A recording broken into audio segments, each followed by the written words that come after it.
Hello everyone, मैं हूं दीपिका। आज के इस वीडियो में आप सुनेंगे क्लास 9th की हिंदी पाठ्य पुस्तक स्पर्श भाग 1 का पद्य खंड, जिसका छठा अध्याय है पद, और इसके कवि हैं रैदास। तो आइए शुरू करते हैं। पहला पद। अब कैसे छूटे राम नाम रट लागी, प्रभु जी तुम चंदन हम पानी, जाकी अंग अंग बास समानी। प्रभु जी तुम घनबन हम मोरा, जैसे चितवत चंद चकोरा। प्रभु जी तुम दीपक हम बाती, जाकी ज्योति भरे दिन राती। प्रभु जी तुम मोती हम धागा, जैसे सो नहीं मिलत सुहागा। प्रभु जी तुम स्वामी हम दासा, ऐसी भक्ति करे रैदासा। शब्दार्थ। रट लागी मतलब आदत लगना, जाकी मतलब जिसकी, बास मतलब खुशबू या गंध, समानी मतलब बस जाना या फिर समाना, घन मतलब बादल, मोरा मतलब मोर, चितवत मतलब तल्लीन होकर देखना या एकटक देखे रहना, चकोरा मतलब चकोर पक्षी, बाती मतलब रुई की बत्ती, ज्योति मतलब ज्योति या लौ, बरय मतलब जलती है, सोनही मतलब सोना, सुहागा मतलब सोने को शुद्ध करने के लिए प्रयोग में लाया जाने वाला एक द्रव्य, दासा मतलब सेवक या दास। इस पद में कवि ने भक्त की उस अवस्था का वर्णन किया है जब भक्त पर अपने आराध्य का रंग पूरी तरह से चढ़ जाता है। कवि कहते हैं कि हे प्रभु, मेरे मन में जो आपके नाम की रट लग गई है वह कैसे छूट सकती है।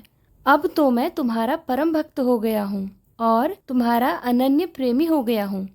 कवि आगे कहते हैं कि हे प्रभु, जिस प्रकार चंदन के संपर्क में रहने से पानी में उसकी सुगंध फैल जाती है, यानी चंदन की सुगंध पानी की बूंद बूंद में समा जाती है, ठीक उसी प्रकार मेरे तन मन में भी तुम्हारे प्रेम रूपी भक्ति की सुगंध व्याप्त हो गई है। कवि कहते हैं, हे प्रभु, यदि आप आकाश में छाए बादल हैं तो मैं जंगल में नाचने वाला मोर हूँ। जिस प्रकार आसमान के घने काले बादलों को देखते ही मोर खुशी से नाचने लगता है, ठीक वैसी ही स्थिति मेरी हो जाती है और मैं आपके दर्शन पाकर खुशी से मुग्ध हो जाता हूँ। हे प्रभु, यदि तुम चंद्रमा हो तो मैं चकोर हूँ। जिस प्रकार चकोर चंद्रमा का प्रेम प्राप्त करने के लिए उसे बिना पल के झपकाए एकटक ताकता रहता है, उसी प्रकार मैं भी आपका प्रेम पाने के लिए हमेशा तरसता रहता हूँ। भक्त कवि रैदास आगे कहते हैं कि हे प्रभु, यदि आप दीपक हो तो मैं उस दीपक की बाती हूँ जो तुम्हारी भक्ति में सदा जलता रहता है। मैं तुम्हारे दर्शन रूपी प्रेम को पाने के लिए सदा तड़पता रहता हूँ। हे प्रभु, अगर तुम मोती हो तो मैं उन्हें पिरोने के काम आने वाला धागा हूँ। मोती और धागे का संबंध सोने और सुहागे के मिलन जैसा पवित्र है। जिस प्रकार सुहागे के संपर्क में आकर सोना शुद्ध हो जाता है और उसकी चमक के साथ साथ उसका महत्व बढ़ जाता है, ठीक उसी प्रकार तुम्हारी भक्ति पाकर मैं भी शुद्ध हो गया हूँ और मेरा भी महत्व बढ़ गया है।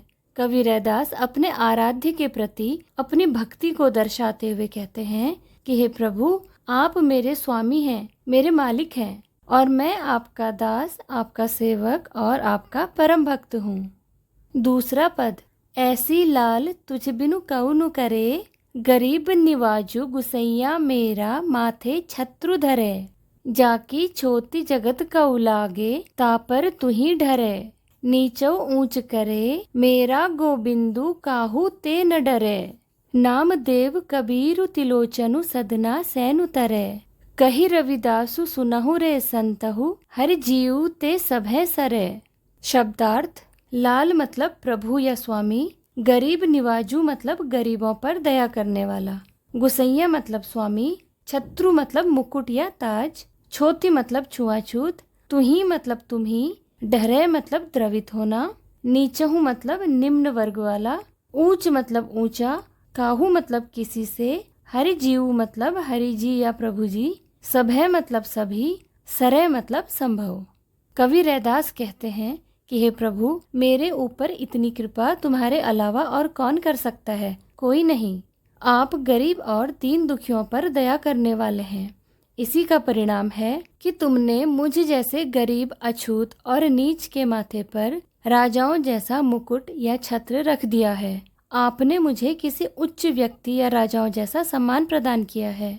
कवि रैदास कहते हैं, मुझ जैसे अछूत से संसार के सभी लोग बचना चाहते हैं। मुझे छूने मात्र से ही वे स्वयं को अपवित्र समझने लगते हैं। ऐसे अछूत व्यक्ति पर तुमने ही दया दिखाई और अपनी कृपा बरसाई। मैं तो अभागा हूँ, मुझ पर आपकी असीम कृपा हुई है।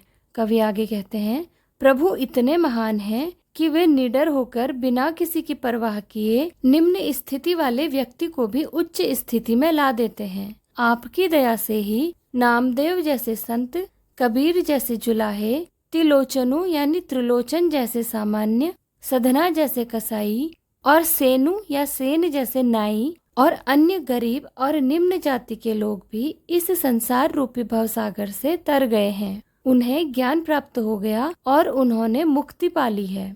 अंत में कवि रैदास कहते हैं कि हे संतजनों सुनो, हरि जी यानी प्रभु जी इस संसार में सब कुछ करने में समर्थ हैं। इसलिए सभी संतों को ईश्वर की शरण में ही जाना चाहिए, क्योंकि वही उन्हें इस भवसागर से पार लगा सकते हैं और मुक्ति दिला सकते हैं। आज के इस वीडियो में बस इतना ही। वीडियो में अंत तक बने रहने के लिए आपका शुक्रिया। तो मिलते हैं अगले वीडियो में एक नए अध्याय के साथ। Thank you.